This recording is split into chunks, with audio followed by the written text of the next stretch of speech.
अस्सलाम वालेकुम स्टूडेंट्स। आज हम स्टार्ट करेंगे exercise 2C। Question number 1 is state whether the following are true और फॉल्स। फर्स्ट पार्ट में जो है आपके पास गिवन है -12 + 15 इज इक्वल टू 15 + -12 इक्वल के इस साइड पे भी सॉल्व करके देखेंगे कि हम क्या नंबर आता है और इस साइड पे भी सॉल्व करते हैं।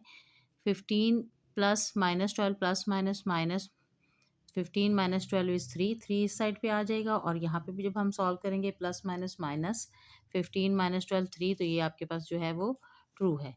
नेक्स्ट सेकंड है 3 into plus minus 5 is an integer, plus minus minus solve करेंगे इसे तो आपके पास आंसर आ जाएगा -2।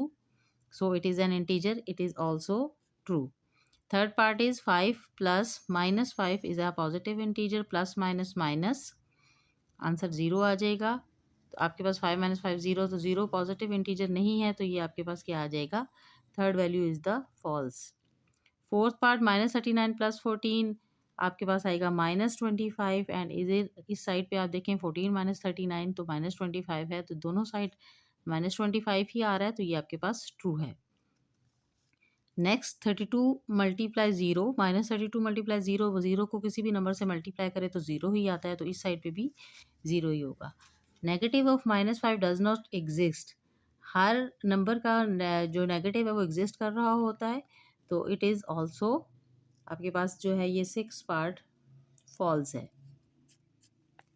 Next 7 part is 2 × 3 + 5। अब यहाँ पे देखें, हम पहले ब्रैकेट को सॉल्व करेंगे, प्लस हो जाएगा 8 8 2 16 इस साइड पे आ जाएगा। इस साइड पे डिमैस रूल जब हम लगाएंगे तो आपके पास 3 2 6 plus 5 2 10 10 plus 6 16, it is the true. 8 part is 3 multiply, bracket को पहले सॉल्व करें, प्लस माइनस माइनस 5 - 2 3 3 3 9 इस साइड पे आ जाएगा। यहाँ पे जब हम सॉल्व करेंगे तो 5 3 15 प्लस माइनस माइनस डिमैथ रूल के अकॉर्डिंग पहले मल्टीप्लाई करेंगे ना, तो 15 आएगा। और बच्चों यहाँ प्लस माइनस माइनस 15 - 2 13, तो 8 पार्ट जो आपके पास है वो फॉल्स है। इस साइड पे जो पार्ट 9 है, 3 + 2 6 6 × 0 0 आ जाएगा और यहाँ 3 आएगा, तो ये आपके पास ये भी जो है फॉल्स है। 9 नंबर 10 नंबर देखें, आपके पास 27 plus minus 27 minus plus minus minus 0 आ जाएगा, इधर 54 है, तो ये आपके पास भी फॉल्स है। Question number 2, arrange the following in ascending order. इस क्वेश्चन में आपने क्या करना है कि सबसे पहले हमने वर्टिकल बार्स जो इसमें नज़र आ रही है इनको हटाएंगे।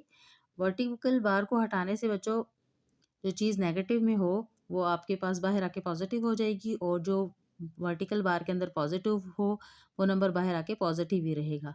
फिर हमको इनको असेंडिंग यानी छोटे से बड़े की तरफ लिखेंगे, तो जो सबसे नेगेटिव नंबर होगा वो तो सबसे छोटी वैल्यू होती है। अब इसमें इस क्वेश्चन के 2 पार्ट्स हैं, चलिए इनको सॉल्व कर लेते हैं।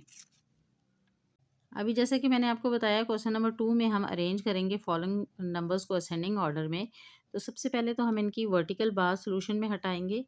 तो वर्टिकल बार नेगेटिव नंबर की अगर हटाएं तो वो बाहर आके पॉजिटिव हो जाता है। -13 को हटाएंगे 13 हो जाएगा, -6 एज इट इज़ आ जाएगा। अब 8 है वर्टिकल बार के अंदर, तो ये पॉजिटिव नंबर है तो पॉजिटिव ही रहेगा, और ये आपके पास क्या आ जाएगा 5। असेंडिंग ऑर्डर यानी कि सबसे छोटे से बड़े की तरफ हमने लिखना है, तो नेगेटिव नंबर आपको पता है सबसे छोटा नंबर होता है। इसके बाद आपके पास काउंटिंग में अगर देखें तो 5 के बाद 8 11 एंड 13, यूँ हम इसको छोटे से बड़े की तरफ अरेंज कर देंगे, और एंड पे आपने बार्स दोबारा लगा देनी है। तो -6 पे तो क्वेश्चन में भी बार नहीं थी, तो एज इट इज़ आ जाएगा। 5 को हम एज इट इज़ लिख देंगे। इसी तरह से 8 पे भी बार्स वर्टिकल बार्स लगा देंगे, और 11 भी वर्टिकल बार के अंदर इस तरह से हम लिख देंगे, और इस तरह से 13 को भी हम वर्टिकल बार्स के अंदर लिख देंगे। नेक्स्ट बच्चों, इस क्वेश्चन का पार्ट नंबर 2 जो है, अगेन हमने वर्टिकल बार को पहले रिमूव करना है। तो नेगेटिव नंबर जब वर्टिकल बार से आएगा तो वो पॉजिटिव हो जाएगा। 14 पॉजिटिव है तो एज इट इज़ रहेगा, और -7 जो है वो पॉजिटिव हो जाएगा, और ये आपके पास आ जाएगा -27 एज इट इज़। अब अगेन आपने इनको सबसे पहले छोटे से बड़े की तरफ अरेंज करना है। तो नेगेटिव वैल्यू जो है वो सबसे छोटी वैल्यू होती है। इसके बाद आप देखें 7 है, 7 के बाद 9, फिर 14, और 14 के बाद बड़ी वैल्यू 18 है। No again we put the vertical bars. -27 में तो क्वेश्चन के में भी इसके बार नहीं थी। नेक्स्ट 7 के बार लगाएंगे, 9 के साथ बार आ जाएगी वर्टिकल बार, और इसी तरह से 14 तो पॉजिटिव ही था क्वेश्चन में भी, और 18 के साथ कोई बार नहीं थी। तो बच्चों ये इस क्वेश्चन का क्या हो जाएगा आंसर।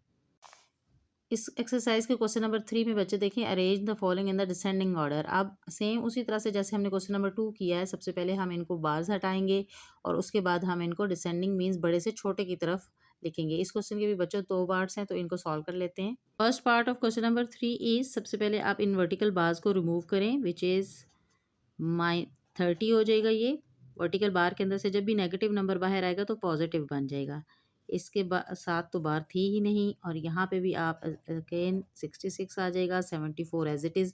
अब ये पॉजिटिव नंबर था, इसलिए वर्टिकल बार हटाने से इसके साइन चेंज नहीं होगा। अब सबसे बड़ी वैल्यू इनमें देखें कौन सी है, 74, फिर 66, अरेंज कर लें, 39, 30 और लास्ट में सबसे छोटी वैल्यू जो है 52 है। अब हम वर्टिकल बार्स इनमें लगा देते हैं। 74 के साथ भी वर्टिकल बार आ जाएंगी, 66 के साथ चूँकि माइनस नंबर था इसलिए नंबर माइनस साइन आ जाएगा। 39 के साथ क्वेश्चन में भी कोई वर्टिकल बार नहीं थी, आप देख सकते हैं, और नेक्स्ट 30 के साथ भी आ जाएगी, और हम 52 को एज इट इज़ लिख देंगे, और ये इस क्वेश्चन का आंसर है। पार्ट 2 की तरफ देखें कि वर्टिकल बार हम फर्स्ट में रिमूव कर देंगे तो 2 आ जाएगा, 18 को एज इट इज़ लिखेंगे, 85 भी आ जाएगा। वर्टिकल बार रिमूव करते हैं हम फर्स्ट स्टेप में, 76 एज इट इज़ एंड -45।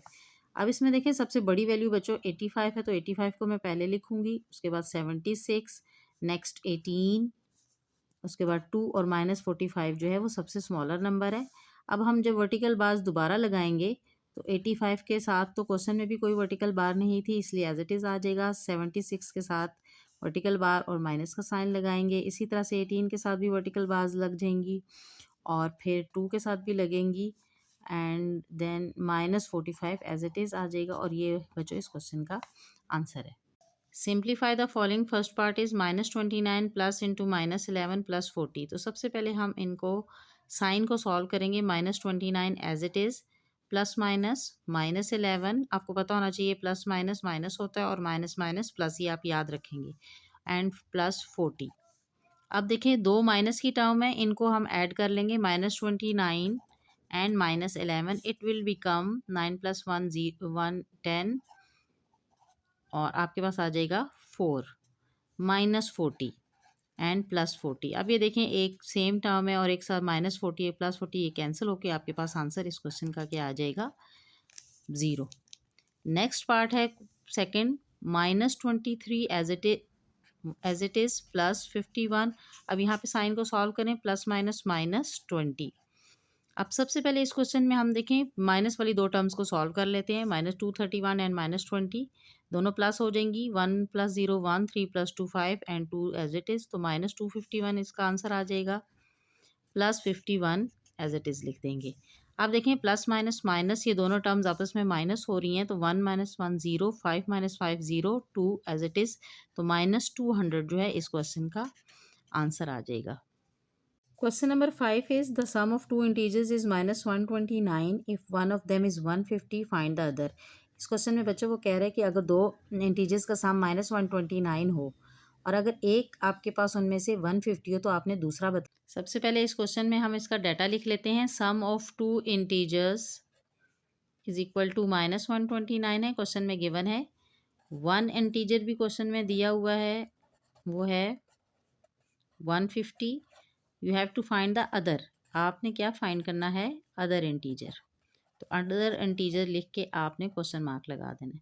अब अदर इंटीजर्स को किस तरह से फाइंड करेंगे आप एक फार्मूला लिखेंगे, sum of two integer minus one integer. अब दो इंटीजर्स का जो सम है वो कितना है, -129 यहाँ लिख दें, और वन इंटीजर 150 है। अब देखें ये दोनों डिजिट्स आपस में क्या हो रहे हैं, माइनस माइनस प्लस, तो -129 और -150 को प्लस कर लें, 9 7 और 1 1 2, तो आंसर क्या आ जाएगा इस क्वेश्चन का, ये आपके पास जो अदर इंटीजर है वो आ जाएगा -279।